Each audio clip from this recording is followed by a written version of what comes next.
बच्चों, आज करेंगे हम हमारा लेक्चर 200 डबल सेंचुरी।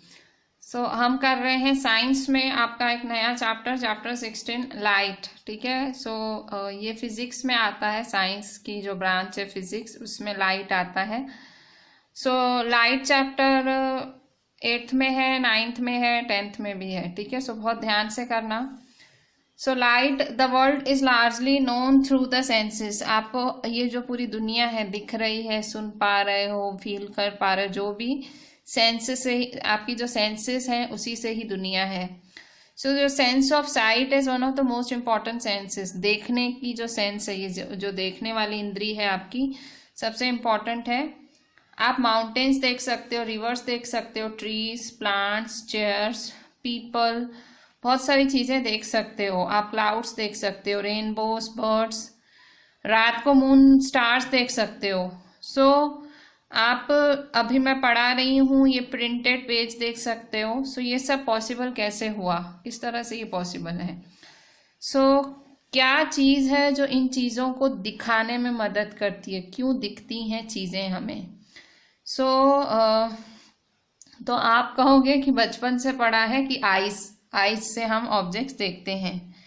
फिर मैं आपको एक सवाल करूंगी कि भाई क्यों अंधेरे में आइस कहाँ चली जाती हैं, अंधेरे में क्यों नहीं देख पाते हो आप कुछ। इसका मतलब अकेली आइस ही नहीं है जिनसे आप कोई ऑब्जेक्ट देख सकते हो, आइस के साथ होनी चाहिए लाइट। जब लाइट किसी ऑब्जेक्ट से हमारी आंखों पे गिरती है तब हम ऑब्जेक्ट देख पाते हैं। ठीक है। ऑब्जेक्ट कब देख पाते हो? When light from object enters our eyes, we see the object. जो लाइट है, लाइट जो है ऑब्जेक्ट से एमिट होती है और फिर वो रिफ्लेक्ट भी होती है, एमिट भी होती है, रिफ्लेक्ट भी होती है।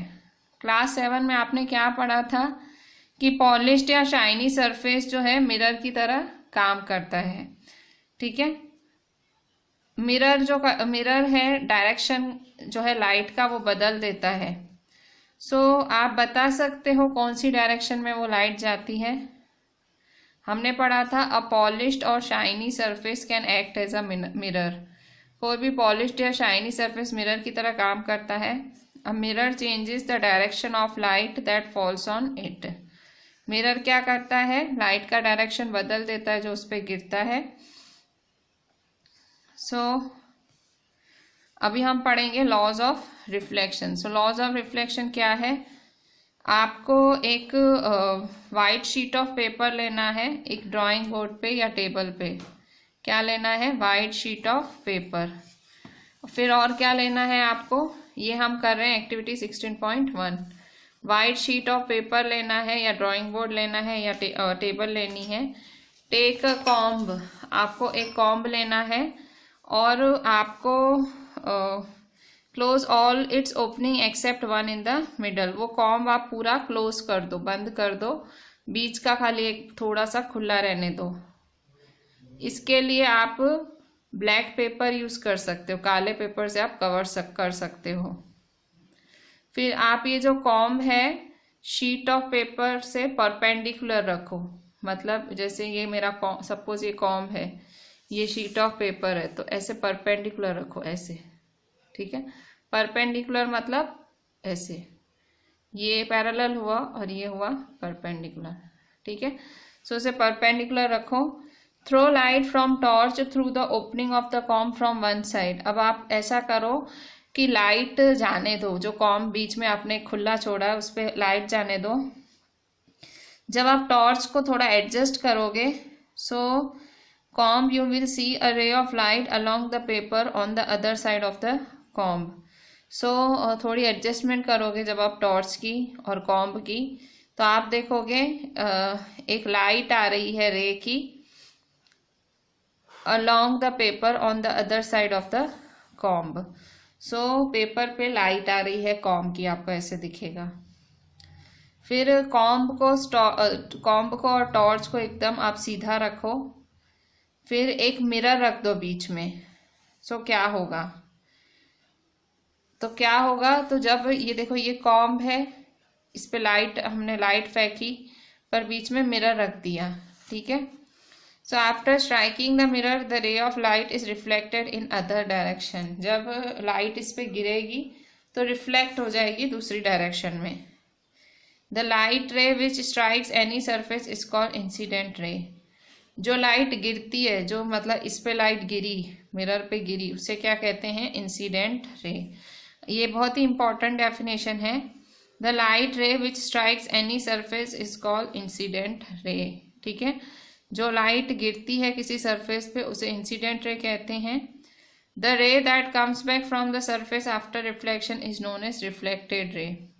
और फिर जो बाउंस बैक होती है, रिफ्लेक्ट बैक होती है, the ray that comes back from the surface after reflection is known as reflected रे।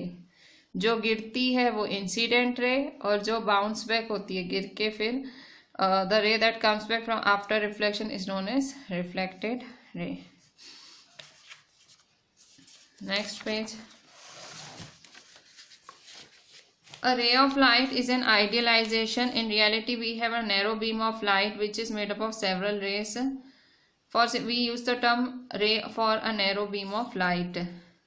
देखो, हम जो रे वर्ड यूज कर रहे हैं, रे गिरी, लाइट की रे गिरी, तो एक्चुअली ये लाइट ही होती है। लाइट की पतली सी एक बीम, पतली सी एक लड़ी होती है जो गिरती है, जिसके लिए हम रे वर्ड यूज करते हैं। इसके बाद draw lines showing the position of plane mirror, the incident ray and reflected ray on the paper. तो ये जो सब हुआ, मतलब आपने रे इंसिडेंट की, फिर रिफ्लेक्ट हुई, तो ये सब आप ड्रॉ कर लो। Draw lines showing position of plane mirror, incident ray, reflected ray on the paper with your friends. Remove the mirror and the comb. Mirror को भी हटा दो, कॉम्ब को भी हटा दो। Draw a line making angle of 90 degree to the line representing mirror at the point where incident ray strikes the mirror. फिर क्या करो?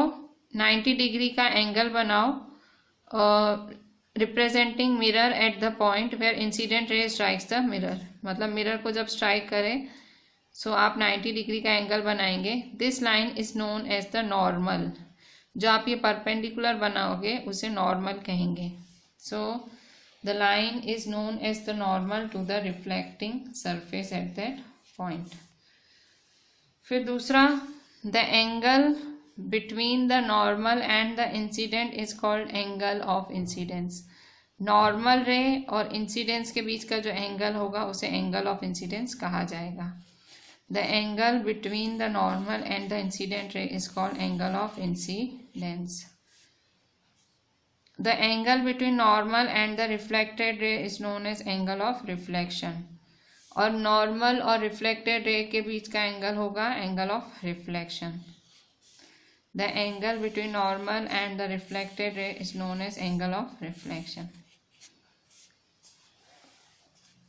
अब क्या करना है? Measure the angle of incidence and angle of reflection. दोनों को मेजर करो, इसको भी मेजर करो, इसको भी मेजर करो। Repeat the activity several times. घड़ी घड़ी ये एक्टिविटी रिपीट करो by changing the angle of incidence. ठीक है, घड़ी घड़ी एंगल ऑफ इंसिडेंस चेंज करो और एक्टिविटी रिपीट करते जाओ। फिर आपको ये डेटा लिखना है। ये वाली फिगर बहुत इंपॉर्टेंट है, ये आपको बनानी है। ठीक है, सो यहाँ देखो ये इंसिडेंट रे गिर रहा है, ये इंसिडेंट रे है, फिर ये देखो ये रिफ्लेक्ट हो रहा है। ठीक है, ये नॉर्मल है बीच में परपेंडिकुलर, ये इंसिडेंट रे गिर रहा है, ये रिफ्लेक्ट हो रहा है। ये इंसिडेंट रे और नॉर्मल के बीच है angle of incidence, reflected ray और नॉर्मल के बीच है एंगल ऑफ रिफ्लेक्शन।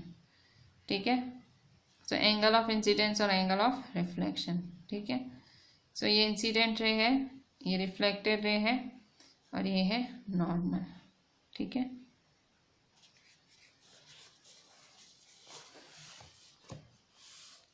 क्या आपको कोई रिलेशन दिखता है एंगल ऑफ इंसिडेंस और एंगल ऑफ रिफ्लेक्शन के बीच में? Are they approximately equal? क्या ये इक्वल हैं? If the experiment is carried out successfully it is seen that angle of incidence is always equal to angle of reflection.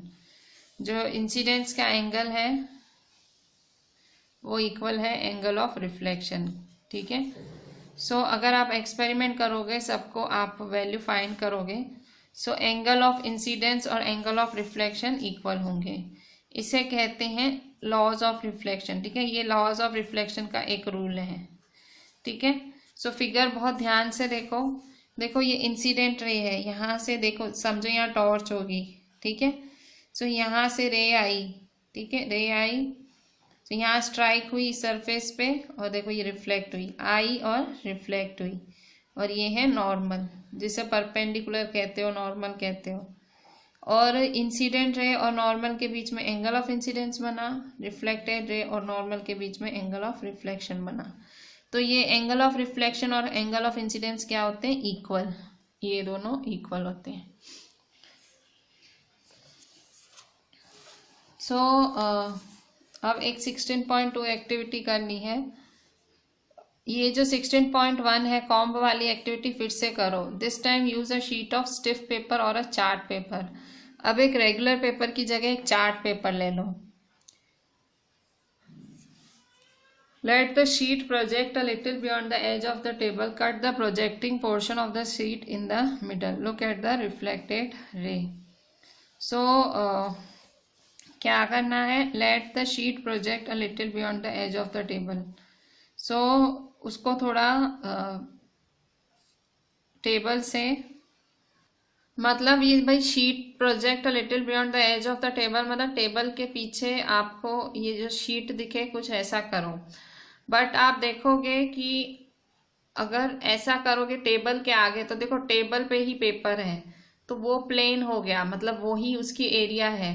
तो आप कहोगे कि उसका जो रिफ्लेक्शन है वो टेबल की एज के भी पीछे दिखे, तो वो पॉसिबल नहीं है। मतलब जब आप उसको प्रोजेक्ट करोगे उसी पेपर के अंदर, उसी टेबल के अंदर, तो ही आपको इंसिडेंट रे, नॉर्मल रे और रिफ्लेक्टेड रे दिखेंगी। वरना आप अगर उसको बाहर की तरफ प्रोजेक्ट करोगे तो आपको रिफ्लेक्टेड रे नहीं दिखेगी, ठीक है। सो मतलब ये जो एक्सपेरिमेंट है इसमें आप देखोगे कि आपको एक चीज पता लगेगी, जो इंसिडेंट रे है, रिफ्लेक्टेड रे है और नॉर्मल है, वो सब एक ही प्लेन में लाया करते हैं, ठीक है। The incident ray, the normal at the point of incidence and reflected ray all lie in the same plane, सारे एक ही प्लेन में लाए करते हैं।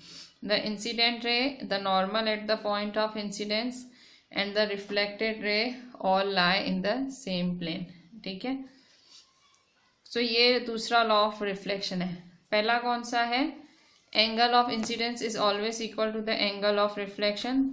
दूसरा है इंसिडेंट रे, नॉर्मल और रिफ्लेक्टेड रे तीनों एक ही प्लेन में, ये तीसरा लॉ। देखो यहाँ पे फर्स्ट लॉ ये था, ये angle of incidence is equal to the angle of reflection, ये फर्स्ट लॉ था। फिर सेकेंड लॉ कौन सा है? सेकेंड लॉ ये है, the incident ray, the normal and reflected ray all lie in the same plane, ये सेकेंड लॉ था। सो पहली और Boojho performed the above activities outside the room. Paheli और बूजो हैं, उनने ये वाली एक्टिविटीज की अपने रूम के बाहर, और उन्होंने यही एक्टिविटी, जहां वो टॉर्च को यूज कर रहे थे सोर्स ऑफ लाइट, उन्होंने सन को यूज किया, ठीक है। सो आप भी सन को यूज करके ये एक्टिविटी कर सकते हो। सन को यूज करके इन द सेंस आप बाहर जाके, आपके रूम के बाहर जाके ये एक्टिविटी कर सकते हो। सो बूजो को याद है कि क्लास 7 में उसने स्टडी किए थे कि image of an object plane mirror से कैसे कैसे बनती है। So features of image of object form by plane mirror. So क्या है इमेज ऑफ एन ऑब्जेक्ट के फीचर्स, मतलब अगर प्लेन मिरर से ऑब्जेक्ट की इमेज बनती है तो कैसी बनती है। सो आपने क्या पढ़ा था? इमेज कैसी है? इमेज इरेक्ट है, अपसाइड डाउन है, सेम साइज है, या बिहाइंड द मिरर बनती है, आगे बनती है ऑब्जेक्ट के, या स्क्रीन पे बनती है, ठीक है। सो हमने पिछले साल 7th में पढ़ा था कि इमेज कैसे बनती है। सो हम उसको याद करने के लिए एक एक्टिविटी करते हैं कि कैसी बनती है इमेज, ठीक है। सो इसके लिए एक एक्टिविटी है, इसमें आपको क्या करना है, इसमें आपको एक सोर्स ऑफ लाइट ओ लेना है, ठीक है। टॉर्च हो सकता है, कैंडल, कुछ भी हो सकता है। सोर्स ऑफ लाइट लेना है और इसको एक प्लेन मिरर के आगे रखना है, एक PQ प्लेन मिरर है उसके आगे रखना है। 2 rays OA and OC are incident on it, उस पर 2 रेज गिरानी है OA और OC। सो आपको डायरेक्शन फाइंड करनी है रिफ्लेक्टेड रेज की, ठीक है। सो आपको क्या करना है, आपको मिरर PQ के सरफेस पे नॉर्मल्स ड्रॉ करनी है A और C पॉइंट्स पे। फिर रिफ्लेक्टेड रेज को draw reflected rays at point A and C पे रिफ्लेक्टेड रेज ड्रॉ करनी है। सो सपोज इनका नाम दे दो AB और CD, रिफ्लेक्टेड रेज का नाम दे दो AB एंड CD और उन्हें फर्दर करो और देखो वो मिल रही हैं। अगर उनको खींचोगे और वो पीछे जाके मिलेंगी, सो अगर वो मीट करती हैं तो उसको I नाम दे दो, ठीक है। अगर आप आंख से देख रहे हो उसको E नाम दो और जहाँ वो मिल रही हैं रेस उसे I नाम दो। सो जो रिफ्लेक्टेड रेस हैं, सो ऐसा लग रहा है कि भाई वो I से आ रही हैं, क्योंकि जो रिफ्लेक्टेड रेस हैं वो I पे मिली ही नहीं, खाली हमें दिख रहा है कि वो मिल रही हैं। सो वो कौन सी इमेज बनी, वर्चुअल इमेज। सो ये आपने पढ़ा था कि कौन सी इमेज बनती है, वर्चुअल इमेज बनती है। और आपने क्लास 7 में पढ़ा था कि ऐसी इमेज स्क्रीन पे फॉर्म नहीं हो सकती। सो वर्चुअल इमेज बनेगी और वो स्क्रीन में फॉर्म नहीं होगी, ठीक है। सो देखो ये है, देखो ये लाइट यहाँ से गिरी, ये सोर्स है, ये लाइट यहाँ गिर रही है, इस पे ये दूसरी लाइट गिरी, तो ये लाइट यहाँ गिरी ना, तो देखो सीधी ऐसे गई, फिर ये लाइट गिरी, ये सीधी ऐसे गई, ठीक है। अब इसे हम वर्चुअली मीट कराएंगे ऐसे पीछे, ठीक है। और ये आंख से देख रहे हो, ये आई है। सो यहाँ से आपको ऐसे दिख रहा है मीट कर रही है, पर एक्चुअली ये मीट नहीं कर रही है। तो इसका मतलब प्लेन मिरर से इमेज कैसी बनी, वर्चुअल इमेज बनी, मतलब आपको लग रहा है, रियल इमेज नहीं बनी। और वर्चुअल इमेज कभी भी स्क्रीन पे नहीं बनती है, can not be obtained on screen, ठीक है। सो आप रिकॉल कर सकते हो, you may recall that an image form by mirror, the left of the object appears on the right. अगर इमेज लेफ्ट साइड पे ऑब्जेक्ट के लेफ्ट साइड पे बनेगी तो पर आपको दिखेगी कि राइट पे बन रही है। अगर ऑब्जेक्ट के राइट साइड पे इमेज बनेगी तो आपको दिखेगी कि वो लेफ्ट साइड पे बन रही है। उसे कहते हैं लेटरल इन्वर्शन, ठीक है, lateral inversion. Image left side पे बनती है तो लगता है राइट, राइट पे बनती है तो लगता है लेफ्ट, ठीक है। सो in an image formed by a mirror, the left of the object appears on the right and the right appears on the left. This is known as lateral inversion, ठीक है। अच्छा, regular and diffused reflection. Regular reflection क्या है और diffused reflection क्या है? So imagine that parallel rays are incident on an irregular surface. So suppose ये parallel rays एक इरेगुलर सरफेस पे गिर रही हैं, जैसे ये देखो, ये इरेगुलर सरफेस है, ठीक है। सो यहाँ देखो रेस गिर रही हैं, ठीक है। So remember laws of reflection. Laws of reflection में आपने 3 पॉइंट्स पढ़ी, वो फॉलो होंगी। सो आपको रिफ्लेक्टेड रेस बनानी है वेरियस पॉइंट्स पे। सो क्या ये पैरेलल है? सो नहीं, ये पैरेलल नहीं होंगी, ये डिफरेंट डिफरेंट डायरेक्शंस में जाएंगी। जैसे यहाँ देखो, ये रे देखो यहाँ गिरी तो ये कहाँ गई, यहाँ गई। ये रे ऐसे गिरी तो कहाँ गई, यहाँ गई, ठीक है। ये रे यहाँ गिरी तो कहाँ गई, देखो ऐसे गिर रही है तो कहाँ गई, ऐसे गई, ठीक है। ये रे ऐसे गिरी तो कहाँ गई, ऐसे गई, ठीक है। ये रे ऐसे गिरी तो कहाँ गई, ऐसे गई। ऐसे गिरी तो ऐसे गई, ठीक है। सो जो मतलब इरेगुलर सरफेस पे इस तरह से रिफ्लेक्टेड रेस किसी भी डायरेक्शन में आपको दिखेगी, ठीक है। ये फिगर आपको ड्रॉ करनी है कि इरेगुलर सरफेस पे कैसा आपको रिफ्लेक्टेड रे दिखेगा। So when all the parallel rays reflected from a rough और are not parallel, the reflection is diffused और इरेगुलर रिफ्लेक्शन। मतलब ये देखो रेस किसी भी दिशा में जा रही हैं, रिफ्लेक्टेड रेस क्या है, किसी भी दिशा में जा रही हैं। सो जब पैरेलल रे रिफ्लेक्ट होती है रफ या इरेगुलर सरफेस से और वो पैरेलल नहीं होती हैं, उसे हम कहते हैं डिफ्यूज्ड या इरेगुलर रिफ्लेक्शन। ठीक है, when all the parallel reflected from a rough or are not parallel, the reflection is known as diffused or irregular reflection। ठीक है, मतलब जब सारी गिरी हुई जो गिरती हुई रेज हैं रिफ्लेक्ट होती हैं तो किसी भी दिशा में रिफ्लेक्ट होती हैं, पैरेलल नहीं होती हैं, उसे डिफ्यूज्ड या इरेगुलर रिफ्लेक्शन कहते हैं। इसलिए नहीं कि लॉ ऑफ रिफ्लेक्शन फॉलो नहीं हो रहा है, ये इसलिए है क्योंकि ये जो सरफेस है ये बहुत ही इरेगुलर है, उबड़ खाबड़ सरफेस है। रे गिरेगी तो कहीं पे भी रिफ्लेक्ट होगी, वरना कैसे होती है रे रिफ्लेक्ट, पैरेलल होती है हमेशा, पर ये उबड़ खाबड़ होगी। ठीक है, it is caused by the irregularities in the reflecting surface like that of a cardboard. ये कैसे बनती हैं, जो इरेगुलरिटीज है कार्डबोर्ड पे उसकी वजह से। अच्छा, अब नेक्स्ट है रेगुलर रिफ्लेक्शन। रेगुलर रिफ्लेक्शन क्या है, reflection from smooth surface like that is called regular reflection. अब ये देखो, ये स्मूथ सरफेस है, ठीक है, रे गिरी सीधी गई, रे गिरी सीधी गई, इसे कहते हैं रेगुलर रिफ्लेक्शन। ठीक है, reflection from a smooth surface like that of a mirror is called a regular reflection. ठीक है, ये है रेगुलर रिफ्लेक्शन। ठीक है, जब पैरेलल गिरती है दीज आर कॉल्ड रेगुलर, और जब किसी भी दिशा में मतलब गिरती है तो किसी भी दिशा में रिफ्लेक्ट होती है वो है इरेगुलर। और रेगुलर रिफ्लेक्शन कब होता है, जब पैरेलल रिफ्लेक्ट होती है। ठीक है, ये रेगुलर और इरेगुलर के बीच का डिफरेंस है। इरेगुलर रिफ्लेक्शन कब होता है, जब सरफेस रफ होता है। रेगुलर रिफ्लेक्शन कब होता है, जब सरफेस स्मूथ होता है।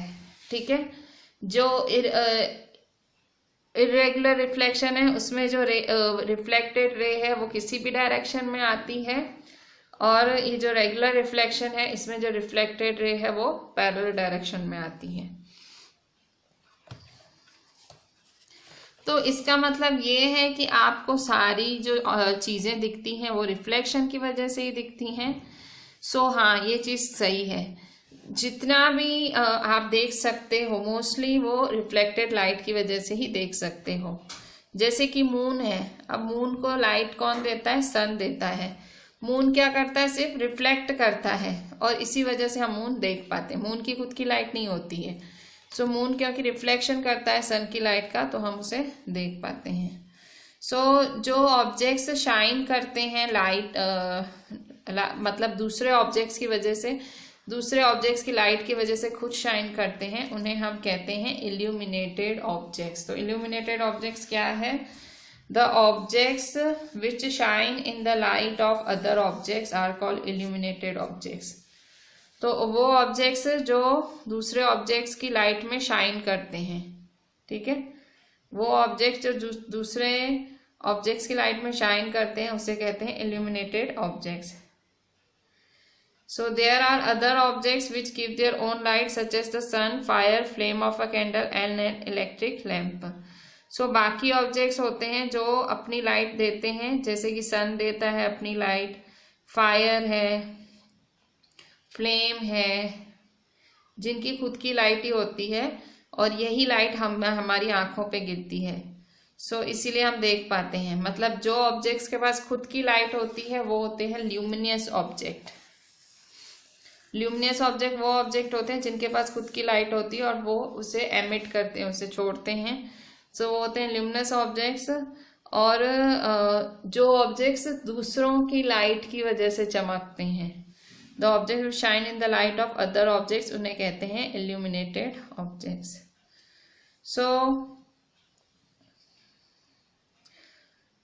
इल्यूमिनेटेड और ये हुआ ल्यूमिनस। अब देखेंगे क्या रिफ्लेक्टेड लाइट फिर से रिफ्लेक्ट हो सकती है। एक बार ऑलरेडी रिफ्लेक्ट हो चुकी है, आप कुछ देख चुके हैं, तो क्या फिर से रिफ्लेक्ट हो सकती है। अभी हम इसके लिए डिस्कस करेंगे। आप जब बाल कटाने जाते हो, वो आपको एक मिरर के आगे बिठाता है या बिठाती हैं, आपकी जो भी हैं। जब आपका बाल कट जाते हैं तो वो आपके पीछे, देखो ऐसे पीछे आपके मिरर लेके खड़े हो जाते हैं। सो वो दिखाते हैं कि बाल कैसे कटे। आप अपने पीछे के बाल कैसे देख पाते हो? देखो यहाँ लेके खड़े हैं, आपको यहाँ बाल दिख रहे हैं। आप अपने पीछे के बाल कैसे देख पा रहे हो? एक यहाँ पे मैं आपको एक पेरिस्कोप के बारे में बताऊंगी। इसमें देखो 2 प्लेन मिरर्स यूज हो रहे हैं, 1 2। पेरिस्कोप में भी ऐसे ही होता है कि 2 प्लेन मिरर्स यूज होते हैं, ठीक है। The periscope makes use of 2 plane mirrors, ठीक है। पेरिस्कोप्स जो हैं, periscopes are used in submarine tanks and also by soldiers in bunkers to see things outside, ठीक है।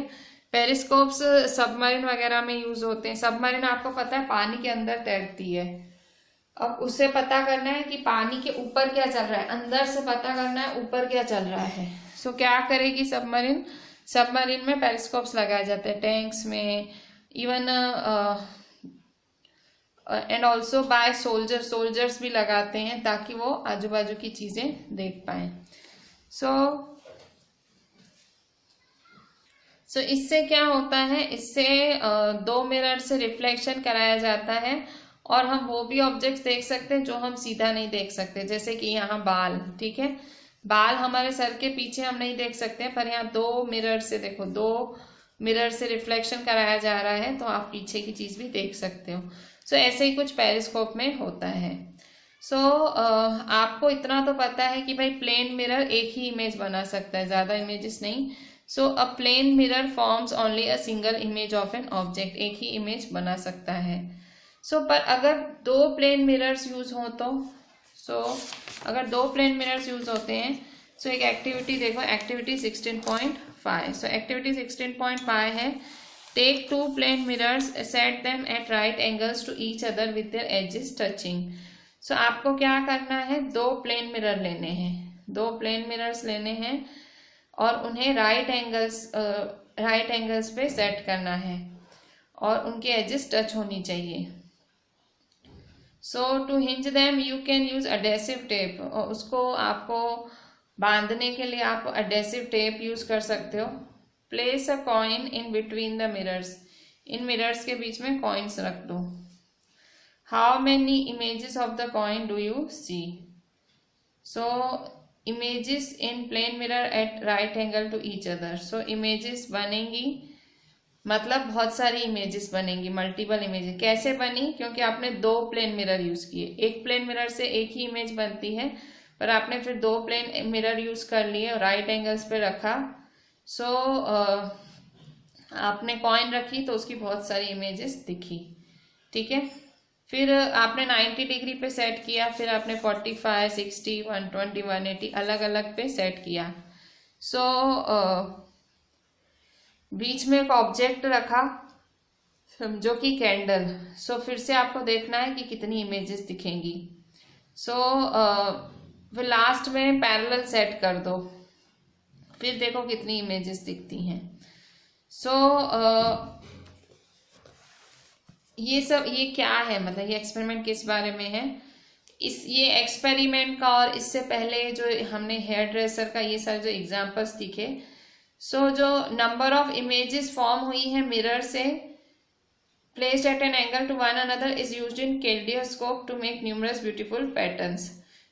ये पिछला जो आपने देखा हेयर ड्रेसर वाला, तो वो तो पेरिस्कोप के जैसा था कि 2 मिरर यूज करें, पर जब ज्यादा मिरर्स यूज होते हैं वो कैलिडोस्कोप है। कैलिडोस्कोप, पेरिस्कोप क्या होता है, 2 मिरर यूज होते हैं ताकि हम वो ऑब्जेक्ट्स देख पाए जो हम सीधा नहीं देख सकते हैं।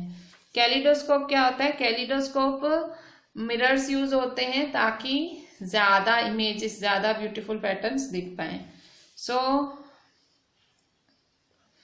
The idea of number of images formed by mirrors placed at an angle to one another is used in a kaleidoscope to make numerous beautiful patterns. Kaleidoscope क्या होता है, कैलिडोस्कोप से आप बहुत सारे अलग अलग सुंदर सुंदर पैटर्न देख सकते हो, ठीक है। कैलिडोस्कोप की मदद से अलग अलग सुंदर सुंदर पैटर्न देखे जा सके हैं, और यही आइडिया यूज की जाती है जब बहुत ज्यादा मिरर्स किसी भी एंगल पे सेट किए जाते हैं, तो आप अलग अलग सुंदर सुंदर इमेजेस बना सकते हो। अब यहाँ एक्टिविटी 16.6 में आपको कैलिडोस्कोप बनाना दिखाया गया है। सो कैलिडोस्कोप बनाने के लिए to make a kaleidoscope get 3 rectangular mirror strips. तो इसमें 3 मिरर चाहिए, 3 मिरर स्ट्रिप्स चाहिए और साइज क्या होनी चाहिए 15 सेंटीमीटर लॉन्ग 4 सेंटीमीटर वाइड। फिर उनको ज्वाइन करके प्रिज्म बनाओ, ठीक है, ऐसा प्रिज्म इसे कहते हैं। So form a prism. So fix the arrangement of mirrors in a circular cardboard. और इसको किस में फिक्स करो, एक सर्कुलर कार्डबोर्ड में फिक्स करो, इन अ सर्कुलर कार्डबोर्ड ट्यूब और tube of a thick chart paper. किसी चार्ट पेपर के अंदर या किसी सर्कुलर कार्डबोर्ड के ऊपर से फिट कर दो, ठीक है। Make sure that the tube is slightly longer than the mirror strips. So जिसके अंदर उसको फिट कर रहे हो वो थोड़ा बड़ा होना चाहिए मिरर की स्ट्रिप से। फिर इसका ये ट्यूब एक एंड से close one end of the tube by a cardboard disc having hole in the centre. इसको आप बंद करो और बीच में सेंटर में एक होल कर दो, काना कर दो। So through which you can see the light, जिससे आपको लाइट दिख सके। ये जो डिस्क है थोड़ी लंबी चले। Paste a piece of transparent plastic sheet under the cardboard. भाई ये जो आपने ऊपर से कार्डबोर्ड लगाया है वो थोड़ा लंबा चले, भाई जल्दी फट ना जाए, उसके लिए आप क्या करो, इसके ऊपर place a piece of transparent plastic sheet. इसके ऊपर एक प्लास्टिक शीट लगा दो।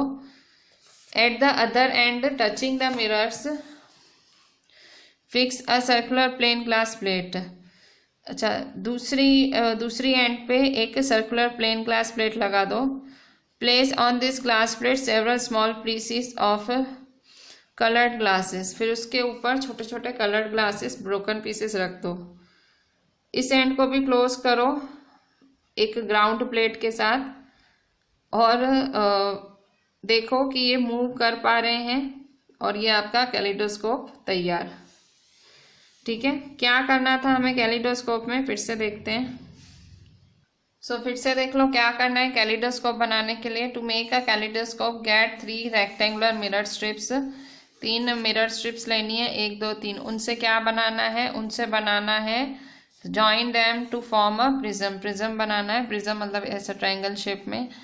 प्रिज्म बनाना है। Fix this arrangement of mirrors in circular cardboard. इनको किस में डाल देना है, इनको एक सर्कुलर कार्डबोर्ड, एक सर्कल शेप कार्डबोर्ड के अंदर डाल देना है, ठीक है। Fix this mirrors arrangement of mirrors in a circular cardboard tube और tube of thick chart paper, ठीक है। इनको इसके अंदर डाल देना है। Make sure that the tube is slightly longer than the mirror strips. देखो कि जो ट्यूब है ये ट्यूब लंबा है, इन मिरर स्ट्रिप्स के लंबा है, ये जिसमें इसको डाल रहे हो वो लंबा है। Sure that the tube is slightly longer than the mirror strips. Close one end of the tube by a cardboard disc. इसको क्लोज करो having a hole, one end of the tube by a cardboard disc having a hole in the centre through which you can see, मतलब इस centre से आप देख सकोगे। इस disc को ड्यूरेबल बनाने के लिए, मतलब थोड़ी लंबी चले, और paste a piece of transparent plastic sheet. अब क्या करना है, एक चिपकानी है, paste a piece of transparent plastic sheet एक चिपकानी है such under the cardboard disc. आपको paste a piece of transparent plastic sheet under the cardboard disc. At the other end, दूसरी तरफ आपको क्या करना है, touch the mirrors fix a circular plane glass plate. दूसरी तरफ आपको इन मिरर्स को टच कराना है और आपको सर्कुलर प्लेन ग्लास प्लेट को फिक्स करना है। इस पे आपको बहुत सारे कांच के टुकड़े रखने हैं। Place on this glass plate several small pieces of coloured glass. Close this end of the tube by a ground glass plate, और इसको फिर ढक दो। Allow enough space for the colour pieces to move around, ताकि वो घूम पाए उतनी जगह छोड़ो, ठीक है। ये 3 फिगर आपको बनानी है कैलिडोस्कोप बनाने में। आपका कैलिडोस्कोप रेडी है। तो जब आप उस छेद के अंदर देखोगे, आपने छेद किया हुआ था उसके अंदर देखोगे, तो आपको अलग अलग पैटर्न्स दिखेंगे और हर बारी कोई नए अलग अलग पैटर्न्स ही दिखेंगे। Your kaleidoscope is ready. When you peep inside the hole you will see different patterns. ठीक है। सो इस ट्यूब में आपको अलग अलग पैटर्न्स देखेंगे। सो कभी भी एक ही पैटर्न नहीं दिखेगा, हर बारी अलग पैटर्न, जितनी बारी देखोगे उतनी बारी अलग। जो डिज़ाइनर्स होते हैं, बड़े बड़े वॉलपेपर्स के डिज़ाइन बनाते हैं, फैब्रिक के, या आर्टिस्ट होते हैं, वो कैलिडोस्कोप से यूज़ करते हैं ताकि उनको नए नए पैटर्न बनाने की आइडिया मिल सके, ठीक है। So designers of wallpapers, fabrics, artist often use kaleidoscope to get ideas for new patterns.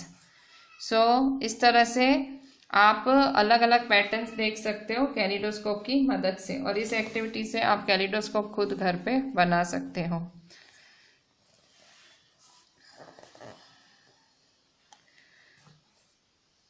अब देखते हैं 16.6 सनलाइट वाइट और कलर्ड। सो क्लास 7th में आपने पढ़ा था कि सनलाइट वाइट लाइट होती है, ठीक है।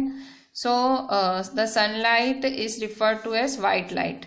ये भी आपने पढ़ा था कि उस सनलाइट में 7 कलर्स होते हैं, 7 कलर्स होते हैं, ठीक है।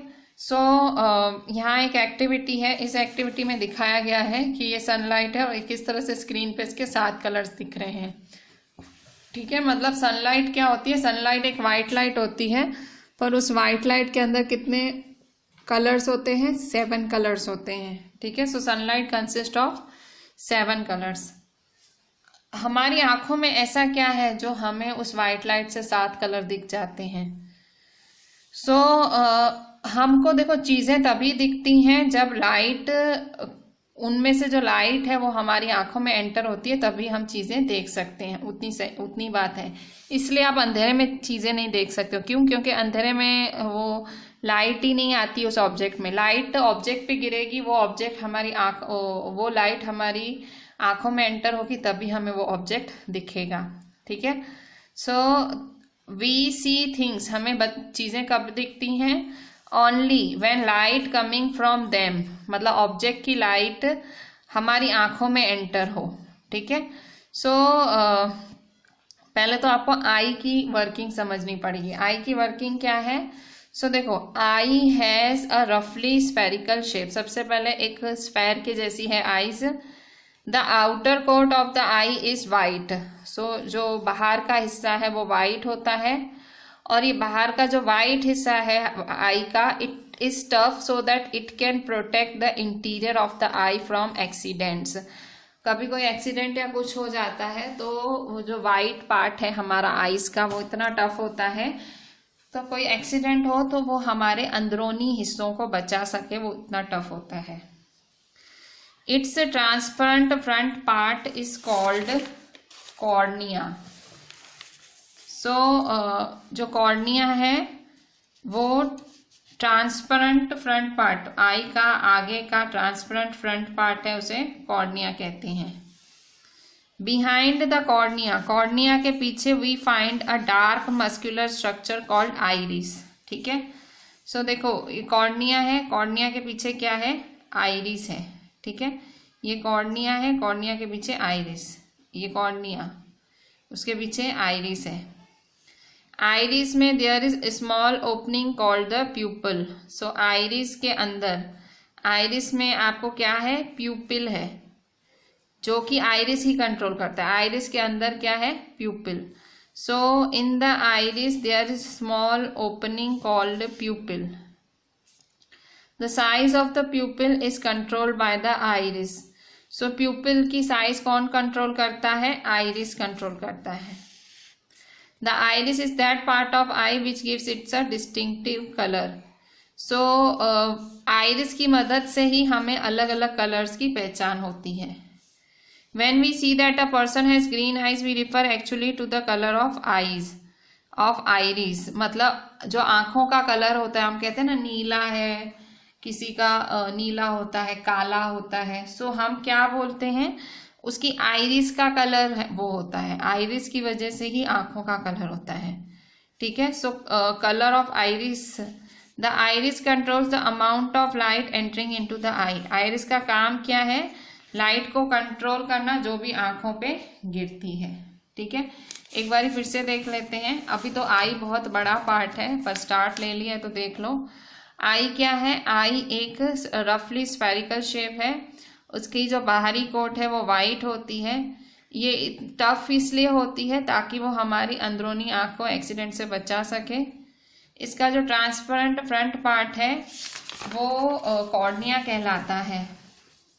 कॉर्निया के पीछे आपको डार्क मस्कुलर एकदम मसल्स, उसमें मसल्स मतलब वो स्ट्रेच हो सकता है, उसे आइरिस कहते हैं। आइरिस में प्यूपिल होती है, प्यूपिल की वजह से जो प्यूपिल की साइज है आइरिस कंट्रोल करता है। और आइरिस वो है जो हमें कलर देता है आइस का, आइरिस की वजह से आई का कलर मिलता है। सो कलर का आइरिस का कलर होता है वही आँखों का कलर होता है। और आइरिस जो है हमारी आँखों में आने वाली लाइट को कंट्रोल करता है। ठीक है, सो हम कल और डिटेल में पढ़ेंगे आइस के बारे में। सो देखो यहाँ पे ये आपकी आई है, ये आपको ड्रॉ करनी है ह्यूमन आई। सो यहाँ देखो 1 2 फिर अंदर इस तरह से, तो देखो ये बाहरी पार्ट है कॉर्निया, ये देखो सेंटर में लेंस है। आइरिस देखो ये काला वाला पार्ट है। सिलियरी मसल्स ये है मस्कुलर पार्ट, ये पिंक वाला, और ये है ऑप्टिक नर्व। ठीक है, सो ये है ह्यूमन आई। 1 2 3 4 5 6 चीज़ें आपको लेबल करनी है और ड्रॉ करना है। So with this I am ending today's lecture. कल हम आई और डिटेल में पढ़ेंगे। So write each and everything very properly. जो डायग्राम बोले हैं वो प्रॉपरली ड्रॉ करें and WhatsApp me the entire thing. Thank you.